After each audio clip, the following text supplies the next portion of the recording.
कुछ दिन पहले पार्लियामेंट का स्पेशल सेशन अनाउंस हुआ और काफ़ी फैनफेयर से पुरानी पार्लियामेंट बिल्डिंग से नई पार्लियामेंट बिल्डिंग में ट्रांजिशन हुआ।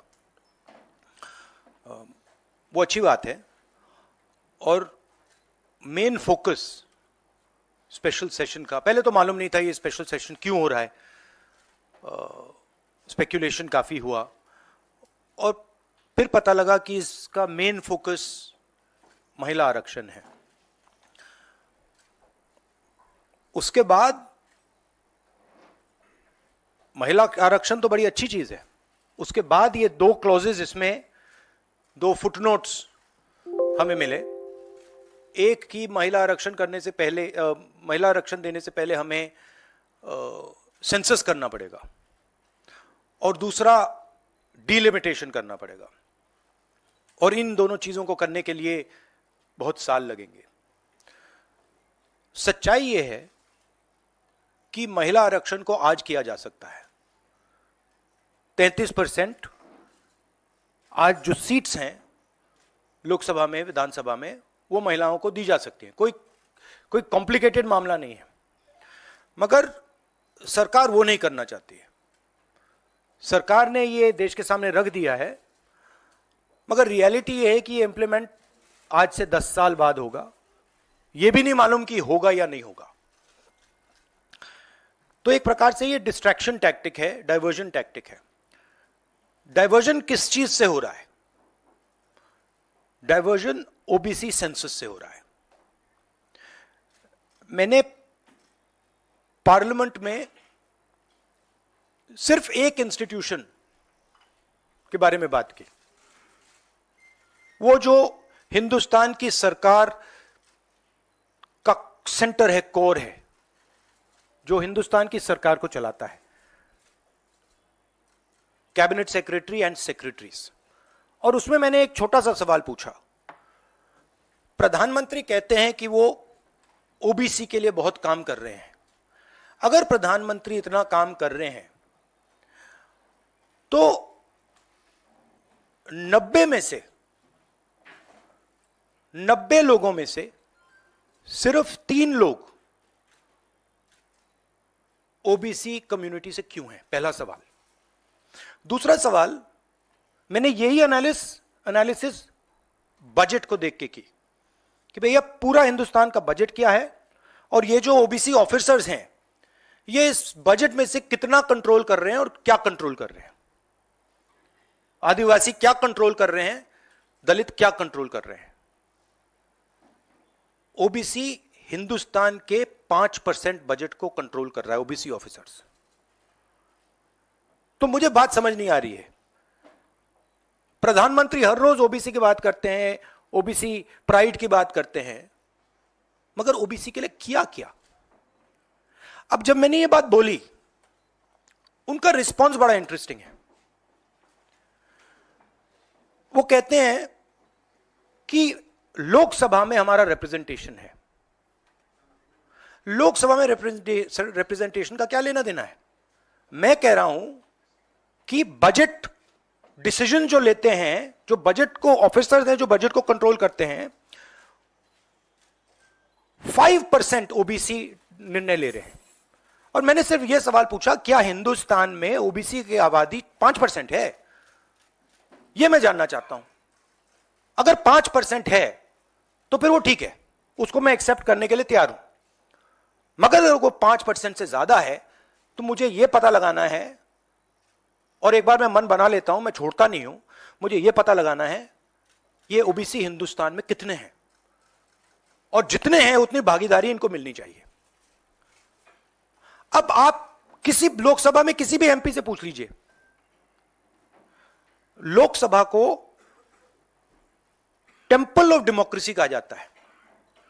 आप किसी भी बीजेपी के एमपी से पूछ लीजिए कि वो कोई डिसीजन लेता है, कोई कानून बनाता है, कोई कानून बनाने में भाग लेता है, किसी से भी पूछ लीजिए, बिल्कुल नहीं।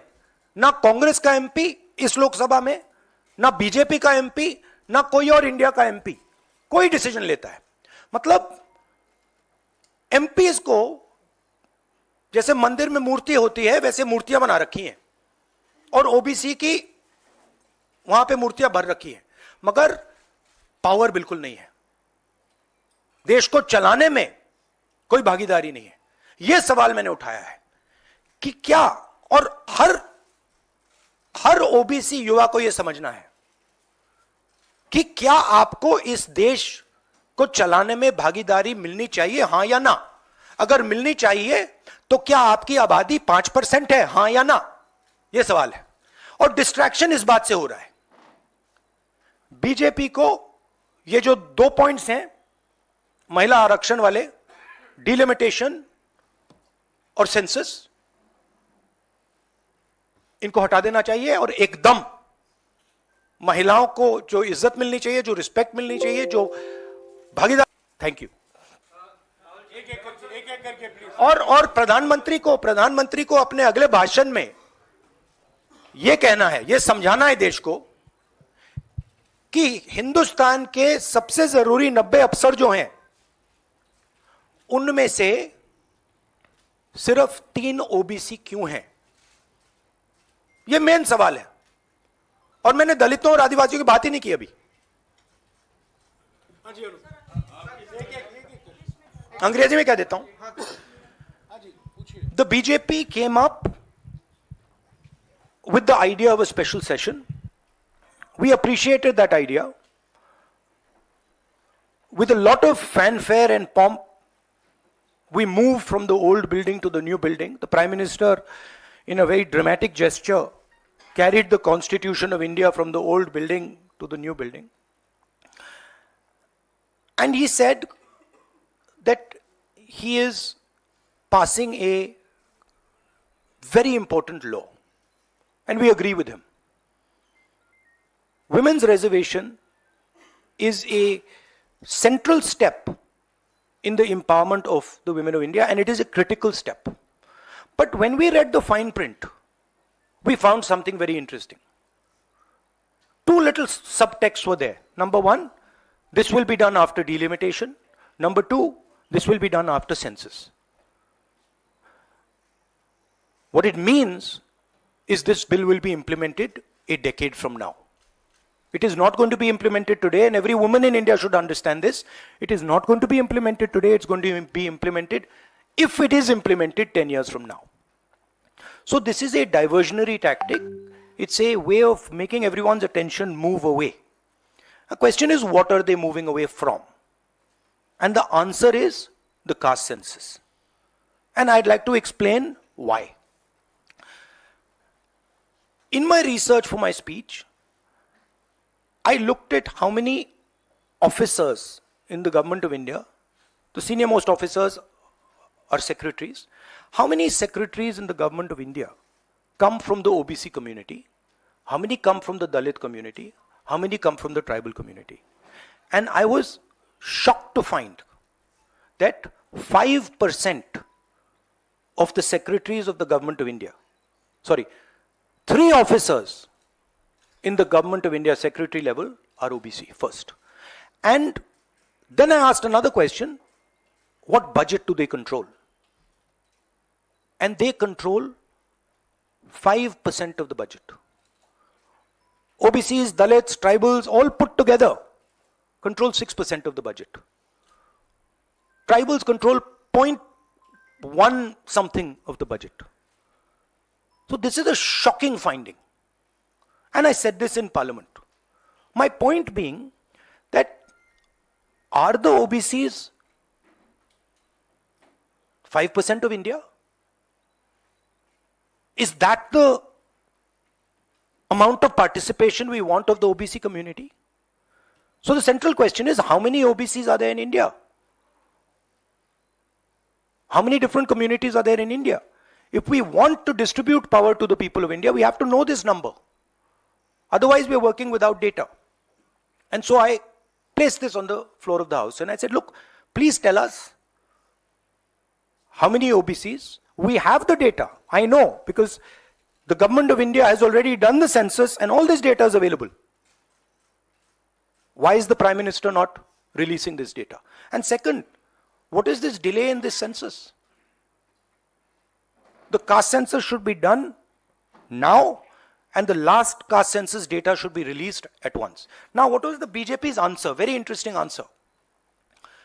That it doesn't matter how many OBCs are in the government of India. What matters is that we have MPs and MLAs who are OBC. No, that's not the point. Because you can ask any MP or any MLA how much they participate in lawmaking, how much they participate in how the money in India is spent, they will tell you there's no participation. So it is almost as if they keep placing these OBC MPs into the Vidhan Sabha from one side and taking away the real power of the OBCs from the other side. And as the Prime Minister keeps saying, he's an OBC leader, I want him to explain why only 3 OBCs are there in the government of India.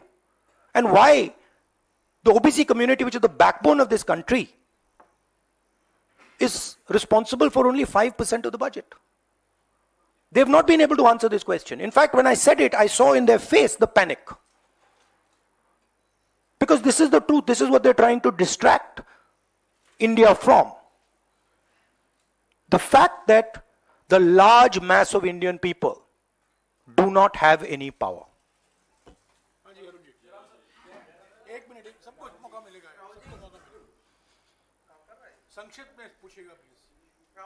मुद्दा है ये reservation, आज से नहीं, जब से ये अस्तित्व में आया आपने पेंडोरा बॉक्स एक तरह से उसको टच कर दिया। आप कल ये बात कह चुके अपनी स्पीच में कि भाई ये दो, सरकार तो नहीं दे रही, सरकार ने तो पास करा दिया बिल। अब सवाल उठता है आपका, क्या आप आगे चल के सरकार में भी, जैसे सेक्रेटरीज हैं, सरकार में भी और महिला आरक्षण में भी ओबीसीज के लिए अलग से व्यवस्था करने वाले? देखिए, सिंपल बात, स्टेप बाय स्टेप करना है। आपको चोट लगती है तो एक्सरे होती है, पता लगाना पड़ता है कि स्ट्रक्चर में कमजोरी कहां है, हड्डी कहां टूटी। मैं सिर्फ एक बात कह रहा हूं, पहला कदम एक्सरे है कि हमें पहले कास्ट सेंसस के माध्यम से हिंदुस्तान का एक्सरे करना है कि भैया हैं कितने लोग, ओबीसी कितने हैं, अलग अलग कम्युनिटीज कितनी हैं, ट्राइबल्स कितने, ये पहले टेबल पे तो रखो। डिसीजन लेने से पहले अगर हम अपने सामने डेटा ही नहीं रखेंगे तो डिसीजन कैसे लेंगे? वो तो आपने बात की बात की, मगर पहले हमारे सामने डेटा रखो। डेटा रखोगे मैं आपका जवाब दे दूंगा, आज तो डेटा ही नहीं है। दूसरी बात, मैंने अपने भाषण में कहा कि आजादी की जो मूवमेंट थी वो एक शुरुआत थी। Distribution of power, transfer of power to the people of India, Hindustan के लोगों को पावर ट्रांसफर करने का पहला बड़ा कदम था। उसके बाद हमने और कदम लिए हैं। कास्ट सेंसस से जो डेटा निकलेगा वो हिंदुस्तान की जनता को और पावर ट्रांसफर करने का तरीका है। मैं कह रहा हूं कि हिंदुस्तान के जो ओबीसीज हैं, दलित्स हैं, ट्राइबल्स हैं, बाकी लोग हैं, महिलाएं हैं, उनको हमने ट्रांसफर ऑफ पावर करना है। उनके लिए हमें पावर ट्रांसफर करना है, उनके हाथों में पावर डालनी है। फाउंडेशन वो है, और कास्ट सेंसस की जरूरत है, क्योंकि उसको समझे बिना हम ये कर ही नहीं सकते। हाँ, एक मिनट प्लीज, अरे रमन जी रुक जाओ प्लीज। हाँ, देखो, हमारे समय जितने भी थे सही रिप्रेजेंटेशन होना चाहिए। हमारे समय कम था, वो भी खराब है। इनके समय कम था, कम है, ये भी खराब है। हम चेंज चाहते हैं, ठीक है। मेरा कहना है कि जब मैंने ये आंकड़ा देखा मैं हिल गया। मैं बिलीव नहीं कर सकता था कि 90 सेक्रेटरीज में से 3 ओबीसी के हैं। मैं शॉक हो गया, मैं हैरान हो गया, ये क्या हो रहा है। और इसको बदलना है। हिंदुस्तान के जो आम जनता है, गरीब जनता है, उनको पावर देनी है। Rahul ji, you just said that you want that the power should be transferred to women and OBCs and other backwards. You know, this is a form of transferring power. The Prime Minister has said that this bill will lead to an era of women-led development. Do you feel that in the present form, this bill will be able to achieve this goal? Considering that it is Yeah, not being implemented now. The problem is the implementation. So what they have said is, we are placing a bill on the floor of the House, but we will implement it 10 years from now. What does that mean? That's like the Prime Minister saying, you know, we are going to place a bill on OBC caste census in the floor of the House, and we are going to do it in 30 years. What does it mean? Means nothing. So we agree with the bill. Remove these two clauses and make it happen today. And don't insult the intelligence of India's women. Because India's women understand what you're doing.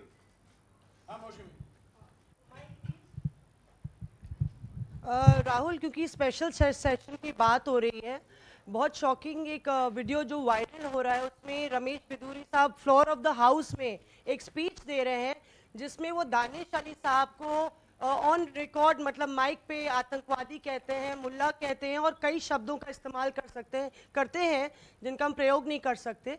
तो इस तरह का व्यवहार जब संसद के भीतर हो रहा है, किस तरह से आप इसको देखते हैं? देखिए, वो और पार्लियामेंट का इशू है, उसमें मैं ये स्पीकर की जिम्मेदारी है और ये पार्लियामेंट्री प्रोसेस चलता है, इस पे मैं यहाँ पे कमेंट नहीं कर सकता हूँ. बट मैं कंप्लीट नहीं हुआ, कंप्लीट नहीं हुआ. राहुल जी, आप बहुत महत्वपूर्ण सवाल उठा रहे हैं. एक तो देरी का, दूसरा ओबीसी के कोटे की मांग कर रहे हैं. सवाल यह है कि 2010 में जब यूपीए के समय में बिल आया था, तब अगर यही कोटा जो आज कांग्रेस मांग कर रही है अगर दे दिया होता तो ये कानून शायद 10 साल पहले बन जाता. तो ये जो आपसे सवाल पूछा जा रहा है कि आज आप कोटे की बात कर रहे हैं ओबीसी की, क्योंकि आप विपक्ष में हैं. जब सत्ता पक्ष में आप बिल लेकर आए थे उस समय ओबीसी कोटा क्यों नहीं था, और क्या इसका आपको रिग्रेट है, अफसोस है कि उस समय ओबीसी कोटा नहीं दिया कांग्रेस ने? 100% रिग्रेट है. 100% रिग्रेट है. वो उस टाइम कर देना था और इसको हम करके ही छोड़ेंगे. Rahul ji,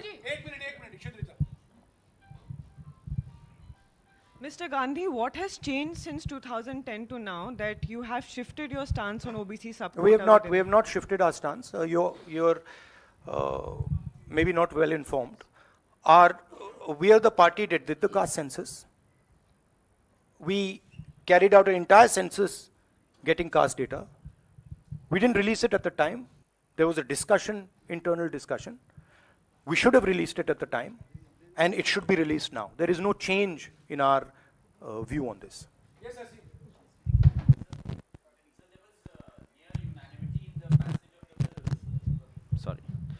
So there was near unanimity in the passage of the bills. Do you think that a wider consultation process should have been followed before bringing the bill in the special session? We are okay with the bill.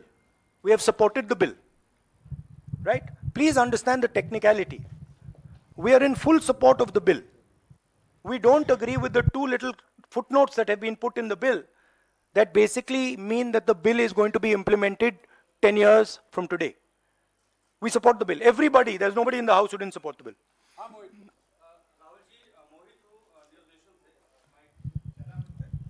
Rahul ji, मेरा सवाल ये है कि जब भी आप कोई issue उठाते हैं तो आप लोग खासतौर पे राहुल जी, आपके ऊपर, आपके परिवार के ऊपर और आपकी पुरानी सरकार के ऊपर पर्सनल अटैक किए जाते हैं, आप लोगों के ऊपर अटैक किया जाता है. आपने ओबीसी का मुद्दा उठाया, आप लोगों के ऊपर अटैक किया गया और उसके बाद आप बेबाकी से आपने बोला भी कि मैं रिग्रेट करता हूं कि हमारी सरकार में इसको शामिल कर लिया जाता तो बेहतर होता. आखिर सरकार की क्या मंशा है? 6 महीने के बाद लोकसभा चुनाव है, 5 राज्यों में विधानसभा चुनाव है. सरकार की क्या मंशा है कि ऐसे वक्त में बिल लाया गया, पास करा लिया गया, डिलिमिटेशन और परसिमन की कोई बात नहीं हुई? नहीं, मुझे, जैसे मैंने कहा, मुझे लगता है कि ये एक डिस्ट्रैक्शन टैक्टिक है और 2 मुद्दों से बीजेपी घबराती है, डिस्ट्रैक्ट कराना चाहती है और ये रिलेटेड हैं. एक है अदानी जी, जो देश का पूरा धन अपने हाथों में कॉन्सेंट्रेट कर रहे हैं, और दूसरा कास्ट सेंसस. तो ये रिलेटेड चीजें हैं और इन दोनों बटन को जब मैं दबाता हूं जैसे यूं दबाता हूं, बीजेपी एकदम जंप करती है। तो क्यों करती है? क्योंकि वो जो ओबीसी कम्युनिटी है, सचमुच में उनको पावर नहीं देना चाहती है, और वो पावर अदानी जीत के हाथ में कंसंट्रेट करना चाहती है। राहुल जी, आपसे सवाल ये है, क्योंकि जब आपने लोकसभा में भाषण दिया, आपने 90 में से 3 सेक्रेटरी और ओबीसी के जो ओबीसी कम्युनिटी है उसके हालात के बारे में बात करी। अगर 2024 में इंडिया ब्लॉक जो आपका बना है वो पावर में आता है, तो क्या इन चीज़ों को आप जल्द से जल्द इम्प्लीमेंट करेंगे? क्योंकि बीजेपी साफ तौर पर कह रही है कि आपके भाषण के बाद से साफ लग रहा है कि ओबीसी कार्ड इंडिया ब्लॉक या कांग्रेस पार्टी खेल रही है। तो आप अगर पावर में आते हैं तो आप क्या सबसे पहले ये देखिए, ये वो कार्ड की बात करते हैं, कार्ड के बारे में सोचते हैं। मैं कार्ड के बारे में नहीं सोचता हूं। मैं जो हिंदुस्तान की जनता है उनको एम्पावर करना चाहता हूं, और अगर मुझे दिखे कि ओबीसी कम्युनिटी जो है, जो बहुत बड़ी कम्युनिटी है, किसी को नहीं मालूम कितने लोग हैं, बट लोग कहते हैं 50% तक हो सकते हैं। जब मुझे दिखता है कि एक कम्युनिटी है जिसमें हिंदुस्तान की 50% आबादी है, और गवर्नमेंट ऑफ इंडिया के सेक्रेटरीज में 3 लोग हैं, 90 में से 3, और वो 5% बजट को कंट्रोल करते हैं, तो मुझे गुस्सा आता है, इरिटेशन होती है। इस देश में हो क्या रहा है? एक तरफ हम अदानी जी को देश के पूरे इंस्टीट्यूशंस पकड़ा रहे हैं, नरेंद्र मोदी जी, और दूसरी तरफ जो हिंदुस्तान की रीढ़ की हड्डी है, जो हिंदुस्तान को चलाते हैं, उनको हम हिंदुस्तान को चलाने में, सरकार को चलाने में कोई जगह नहीं देते हैं, दबा के निकाल देते हैं। तो इससे मुझे इरिटेशन हो रही है। और जैसे ही हमारी सरकार आएगी, हमने वहां पे कर्नाटक में कहा था कि जिस दिन आएगी उस दिन हमारी 5 गारंटीज लागू हो जाएंगी। यहां भी मैं कह रहा हूं, हमारी सरकार आएगी, कास्ट सेंसस होगा, और देश को पता लगेगा कि हमारे ओबीसी भाई कितने हैं, दलित भाई कितने हैं, और उनको देश को चलाने में भागीदारी मिलेगी। यह मैं आपको कह रहा हूं। यह छोटी प्रोसेस नहीं होगी, एक दिन में नहीं होगा, मगर नियत समझिए।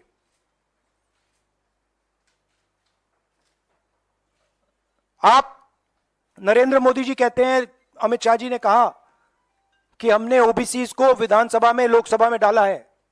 आप मुझे बता दीजिए कानून बनाने में, बजट में उनकी क्या भागीदारी है। पहले 50-60 साल पहले डिबेट्स होती थी, एमपीज का रोल होता था, एमपी कानून बनाते थे। हमारी पार्टी में भी एमपीज को हम रोल देते हैं, उनसे बातचीत करते हैं, नारेगा में इन्वॉल्व करते हैं। आप किसी भी बीजेपी के एमपी से पूछ लीजिए, विधानसभा में किसी भी स्टेट में पूछ लीजिए, सरकार चलाने में उनकी क्या भागीदारी है। जवाब देंगे हमारा कोई रोल नहीं है। ये जो मैंने मूर्ति की एनालॉजी आपको दी है, ये बीजेपी के एमपी ने मुझे लोकसभा, पुरानी बिल्डिंग में लोकसभा के बाहर बुलाया कि हमें यहां पे बैठा रखा है, हमारा फायदा उठा रहे हैं, हमारी कोई भागीदारी नहीं है सरकार को चलाने में। Thank you.